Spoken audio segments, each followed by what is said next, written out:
Pour deux sous-marins, ça prend deux tomates italiennes, assez grosses, là, ça c'est petit un peu. Peut-être le un tiers d'un gros oignon rouge, le casseau qu'est-ce que je me dire, de champignons. Ah, j'ai oublié, ça prend aussi une salade iceberg.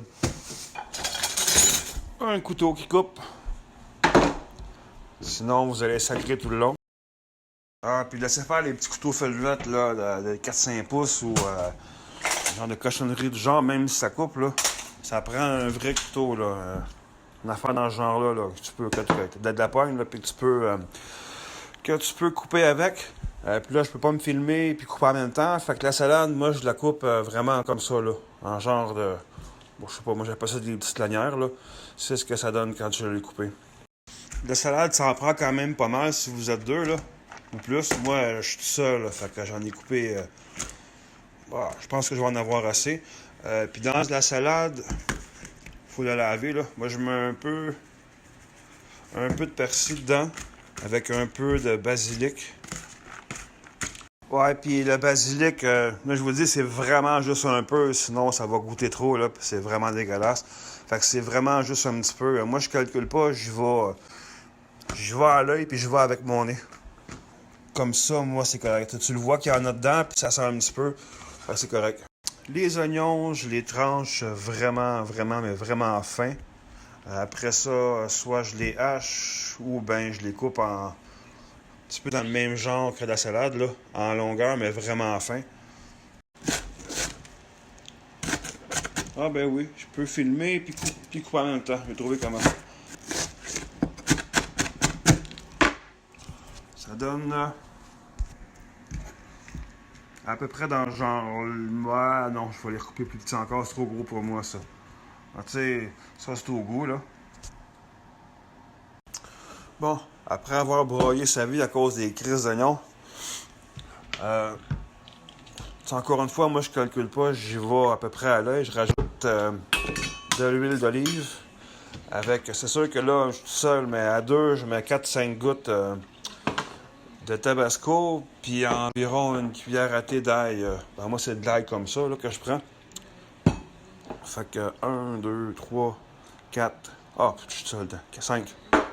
Après ça, on met l'ail. Je rajoute un petit peu de persil avec... Oups, j'ai oublié le sel d'ail. Là, je me perds dans mes vidéos, là. Des champignons, moi, j'en ai pas aujourd'hui, fait que ça goûtera pas pareil. Mais les champignons, moi, j'enlève le pied, puis je les coupe en petits morceaux, puis je les mets à part, je les mélange pas tout de suite. Les tomates italiennes, je les coupe en... quand même, pas trop épais, mais pas trop mince non plus, là. Puis après ça, je mets ça dessus, mais juste un petit peu. Juste pour dire qu'il y en a. Puis je mets ça de côté, puis j'attends. Fait que là, on est rendu que on ramasse, on nettoie, puis on attend. Puis de temps en temps, ben on brasse les oignons avec... il y avait de l'huile, il y a du persil, il y a de l'ail, puis du sel d'ail dedans. De temps en temps, on peut le brasser. On peut aussi mélanger la salade. Puis on attend. Ah, à cause de ça. La musique. Moi, je dis que le plus important quand tu fais à bouffer, c'est de avoir du fun. Parce que quand tu fais à bouffer et que ça te tente pas et que t'es trop pressé, ça goûte toujours de la merde. Là, il est juste à 4h30, il est pas mal trop de bonheur pour moi pour faire à souper. Là. Moi, je mange pas tout de suite. Fait que ça va laisser le temps aux oignons de mariner un peu. Ça peut sentir bizarre sur le coup, là, mais ça va changer. Là. Faut laisser mariner un peu. Les tomates aussi, ben ça, on laisse tout ça de côté puis on attend. Fait que c'est ça. Si vous voulez pas attendre, là, c'est sûr qu'il faut que les oignons ils marinent un peu dans le jus. Là. Au minimum, je te dirais au moins une demi-heure. Minimum. Tu vas voir à un moment donné, ça sentira plus pareil. Là. Fait que dans une poêle, je mets un peu d'huile. J'en mets quand même pas mal parce qu'il faut qu'il reste du jus à la fin. Fait que je mets de l'huile dans une poêle. Le feu pas trop fort parce que ça va se splasher partout. Puis je mets environ, encore une fois, presque une cuillère à thé d'ail dedans, que je laisse cuire dans le poêle pas trop longtemps, mais tu sais, je calcule pas, moi je vais à peu près, puis je vois avec la couleur que ça donne. Et après ça, ben, je rajoute les oignons. Si je ne l'ai pas dit parce que je l'ai oublié, dans les oignons, je rajoute un petit peu de basilic, mais vraiment pas trop. Faut que les oignons ils marinent au moins minimum une grosse demi-heure dans le jus. Vous allez voir à la longue, ils vont changer. La senteur sera plus pareille là. Mais minimum une demi-heure. Faut que les oignons ils marinent dans le jus. Sur le comptoir, là, pas dans le frigidaire. Ah, ça n'a pas de bon sens. Les vidéos, ma batterie de téléphone, elle drop assez vite. Pour la suite, on va prendre la poêle. Sans rien briser. Moi, je mets le feu. Pas trop fort. Je commence à peut-être 4-5 sur le rond. Là. Une fois que ma poêle devient chaude, je mets de l'huile. J'en mets. Je calcule pas, là, mais j'en mets quand même pas mal parce qu'il faut qu'il en reste une fois que les légumes, les oignons, les champignons vont avoir cuit pour faire cuire la viande dedans. Bon, puis pour le reste, il faut attendre parce que là, j'ai plus de batterie. Bon, la panne, papier parchemin, votre pain à sous-marin coupé en deux. Je mets un petit peu de margarine sur le dessus du pain. Là, j'ai oublié de filmer. J'ai mis la margarine sur mes pains, puis je remets ces épices Clubhouse italiens sur mes pains. Pas trop, là, parce que c'est pas une panure, c'est juste pour que ça goûte. Fait qu'on en met un petit peu.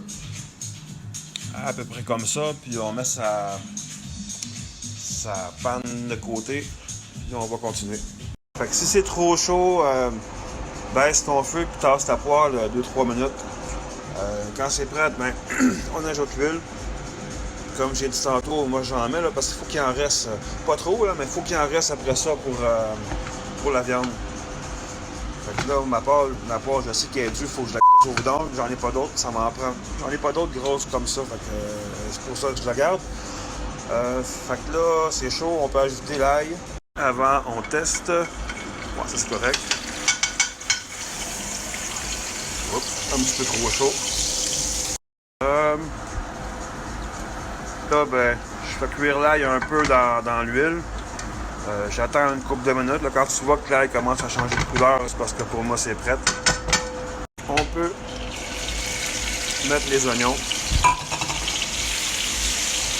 Et bon, cochon encore. Quand que les oignons commencent à changer de couleur, vous pouvez ajouter vos champignons, mais moi, j'en ai pas aujourd'hui. J'en ai pas à la maison, fait qu'il n'y en aura pas. Si jamais, quand tu mets des champignons, il reste plus d'huile dans la poêle, vous pouvez en rajouter un peu, mais mettez-en pas trop parce que ça va revenir même que les champignons soient cuits. Fait que là, on ajoute les champignons, puis quand vos champignons vont commencer à être une couleur bizarre ou à ramollir, d'habitude, je sais pas, peut-être à 5-6 minutes, là, ça va être prêt. Une fois que c'est prêt, vous les mettez dans l'aluminium, dans le plat, puis vous refermez. Vous pouvez commencer à faire cuire votre viande. C'est important qu'il reste du jus parce que c'est dans ce jus-là que votre viande va cuire. Après ça, moi, je rajoute un autre papier d'aluminium par-dessus tout. Parce qu'au fur et à mesure que je fais cuire ma viande, quand elle est cuite, je vais la rajouter dedans. Moi, sur mon fourneau, là, celui de cendre, c'est un réchaud. Si vous n'avez pas un réchaud, c'est pas la fin du monde, là. Mais mettez-les pas sur un rond parce que ça va continuer à cuire. Fait qu'on fait cuire la viande sur les deux côtés. Normalement, votre four est déjà prêt à 400. On ne met pas le pain de suite. Si on le met de suite, ça sert à rien. Le pain il va être cuit et le restant ne sera pas prêt. Fait qu'on fait cuire sa viande. Puis la viande, vu qu'elle est chaude, ben, elle va réchauffer déjà les champignons et les oignons qui sont en dessous. Ça va le garder au chaud. Moi, je fais exprès de laisser un peu d'oignon dans le jus avec la poêle parce que les oignons vont coller après la viande quand on la fait cuire. Ça donne un autre petit goût. On continue à faire cuire sa viande quand on met celle-là dans le... Ça, fermer le truc.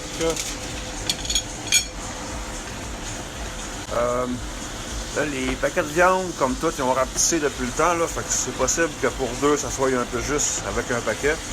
Mais il va falloir gager pour les prochaines fois. Là. Ah, puis il y a un truc que j'ai pas dit. Moi, la viande, je fais juste je la fais rôtir légèrement sur un bord. Après ça, je le retourne de bord, puis j'enlève pratiquement après. Là. Je veux pas que ça soit... c'est cuit, là, mais c'est pas grillé chez les deux côtés.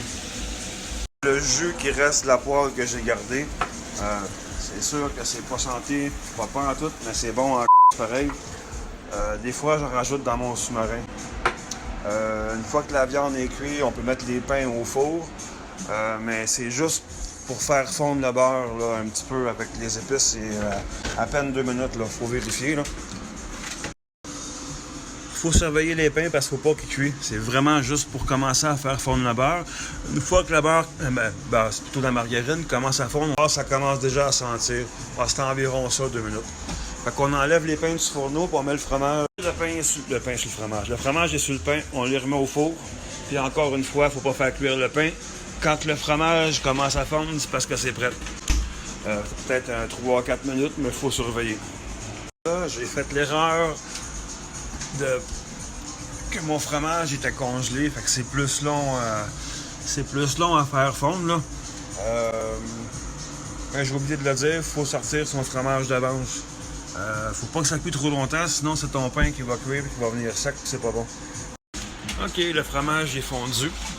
Là, on se dépêche avant qu'il durcisse. Tu mets tes champignons en premier avec tes oignons, puis après ça, tu peux mettre ta viande. Fait que c'est ça, là. Le fromage a commencé à fondre, ton pain est encore mou. Champignons, oignons. Une fois que les champignons et les oignons sont étendus sur ton pain à sous-marin, tu peux commencer à mettre ta viande.